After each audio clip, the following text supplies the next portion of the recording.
And today I would like to introduce you to Chieloka. Chieloka, hello. Welcome to Myth Refreshed. How are you? I'm good. I've actually had a blessed day. So I'm good. Yeah. And it's a full moon day as well. I thought something about different. Yeah. When you said it earlier, I was like, okay, that makes sense. Yeah, I'm feeling full of blessings and joy today. Yeah. That's how we want it in Myth Refreshed. Exactly. May I briefly tell the Myth Refreshed crew who you are and where you've come from? Of course. Okay, so Chieloka is a model, a storyteller who uses poetry, singing, and movement to reinvent her world. Her pieces tell tales of continuous metamorphosis acquired through deep reflection and radical truth, all driven by her endless search for true love. Her practice involves pushing the boundaries of comfort, leaving space for new growth, new lessons, new worlds to exist in, where love and all its beauty is passed along beyond time and space. Where are you taking us today? Just anywhere really, everywhere and nowhere at the same time. Oh, wow. So this is sounding like you've got wisdoms that are beyond the earthly realm. I think I've been blessed. I spend a lot of time in silence, or last year especially, I started spending a lot of time in silence. And that time was like, it genuinely changed me as a person because it allowed me to just sit with certain things and also hear certain things that I was suppressing and just truly believe, but also understand that belief is really my choice. Like, I decide what I want to believe in rather than just, having something in front of me and just, how do I say it? Like, following. Yeah, like, I'm not into following anymore. So was it that you did a meditation? Yeah. Did you do Vipassana? Yeah. I was just, I think I was reading a book. I love Vipassana! It was amazing. Like, I did a lot of different meditations. There was some from a book that I was reading at the time. And I'll meditate for I started meditating for 10 minutes, then I'll increase it to 30 minutes. Then sometimes I did an hour. And honestly, like, the peace I felt, it wasn't always the easiest of thing to do, but it was so beautiful to just allow myself to be and accept myself in however way I presented myself in that moment. So yeah, it was really, really beautiful. I'm the biggest fan. I did, so Vipassana is a kind of 10-day retreat where you don't speak for 10 days. Ooh. And it's one of those things, isn't it, where you have to sit with yourself and you are your worst enemy when you want to be now. And the kinds of thoughts that come up and the fact that it gives you the tools to not necessarily interact with them, but just watch them come and go like clouds. Yeah. It's so empowering. Yeah. And it's such a blessed journey. And you actually undertook this by yourself, just following a book. I did, yeah. I think like the fact that you don't judge yourself, regardless of how you show up, is the most powerful thing as well.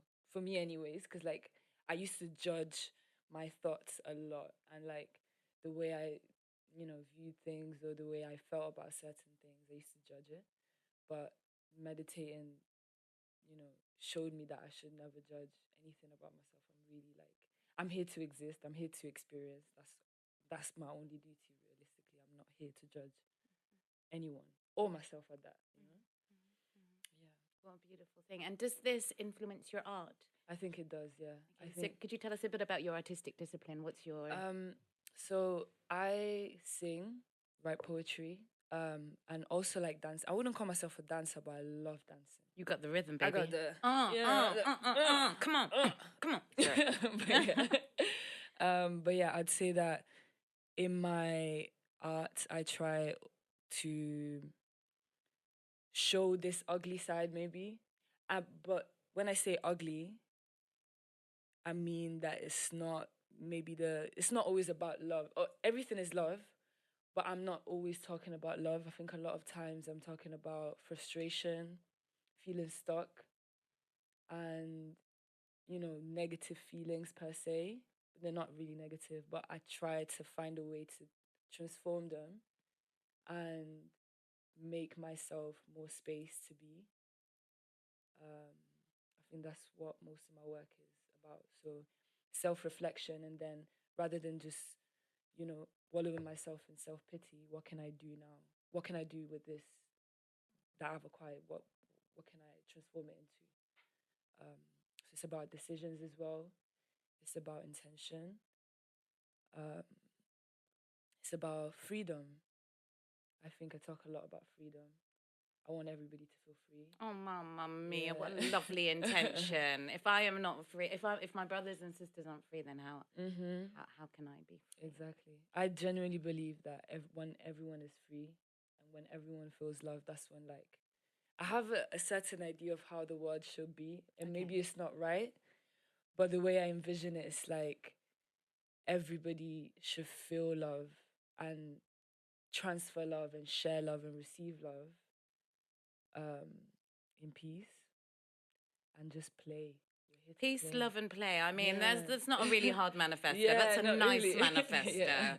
But it's tricky, isn't it? Because you can't force it on people. Yeah, you can't. And And some people are forcing, like, they're almost fighting themselves. Yeah. So I can't really come in between that. The only thing I can show them is that internal battle doesn't need to happen. Yeah. You can just accept and then move forward. What I loved is that you were saying it's not about kind of good and bad and that judgment, but it's probably more like harmony and disharmony. Yeah. And so in that, there is no right or wrong, but it's either like it's flowing or it's not flowing. And I like things flowing. Exactly. So wherever I go, we're trying to keep I gotta flow. You gotta flow. Gotta bring the harmony. Yeah. You touched on healing through your art. Mm. What is your take on art as a healer? How does it heal? How does it work for you? For me,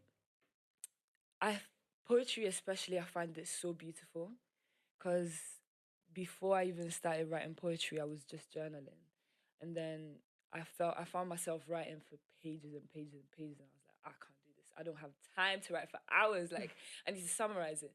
So that's when I started writing poems, and then when I read them back, it was very difficult to write them. By the way, like, I felt like I had to compact feelings in one word, and it was very hard. But once I read them back, I felt so fulfilled in the knowing that I was able to say what I felt truthfully. And although I maybe concealed it, I still said it, you know? And I've shared poetry sometimes, and people will come up to me and say that I've said things that they were feeling. So the fact that I can speak for other people, that people have spoken for me, even like in songs and things like that, I think it's a powerful thing, because it allows people to feel like they're not alone. I think that's the main thing, yeah. Because everybody's going through the same thing in different ways. But if I can speak about my experience truthfully, then somebody else can probably find courage through that and speak about their experience truthfully, I love the way you try and find not what divides us, but what unites us, that we're all going through this journey, right? We really are. Oh, girl. Oh, my God. I love you. What called you? I mean, it's quite clear, but what resonated with you when it came to the Myth Refreshed open call?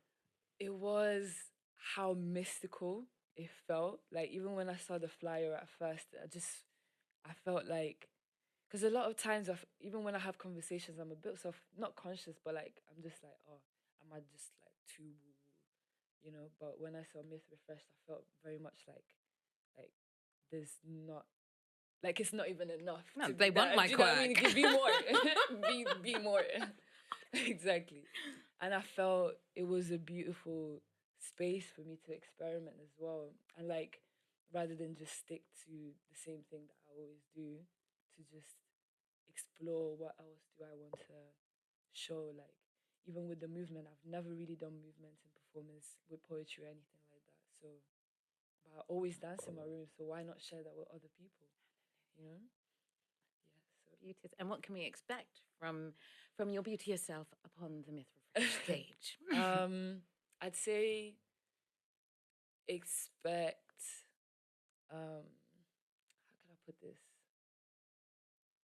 Expect to open yourself up to love within yourself, though. And yeah, just accept the love that you're giving to yourself first, because I think that's where everything starts. Once you allow that door to open, everything else is so easy. So I just wish for anybody that connects to realize that the love that they're searching for is within them first. And then once they open that door within themselves, then it will just be easily reflected anywhere else and around them. What's your definition of love? Just because, I mean, for some people, love is Sunset Beach or Love Island, or I don't know. How do you define what love is? The kind of love that you're speaking about. Love to me is warmth. Okay. Warmth, but also like embrace, like a warm embrace of acceptance and just being seen for who you really are, rather than anything else. Because there's so many things that influence us every day. We consume so much. We see so much happening everywhere, but that doesn't really change who you are, and that will never change it. So yeah, I think love for me is seeing yourself for who you really are, who you know that you are, and seeing other people in that way as well. But holding a beautiful space for everybody to feel safe, you know? That kind of unconditional love, where the kind of love that you give to your best friend, where it's like, I love you, but you do you. Exactly. Like, do you. Do you. I love that. I love that very much. What kind of projects are coming up for you?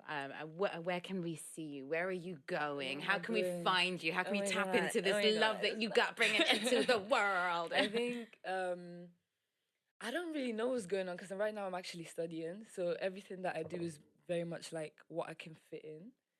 But I'm trying my best to put music out soon. And then hopefully there will be some. I'm also trying to do like short films with my poetry as well. I've always thought like it would be beautiful to just create a story with it, like a visual story. But mostly on Instagram, I think, probably. If anything, I'll post it there. Or maybe I'll make another platform just for my art. I don't know.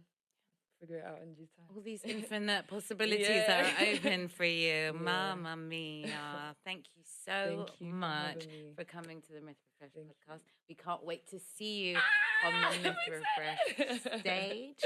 Everyone, there are tickets available now. It's on March the 18th at the Omnibus Theatre in Clapham. Yeah, so many reasons to come and see us on that night. Thank you so much. We love you muchly. Love. Thank you.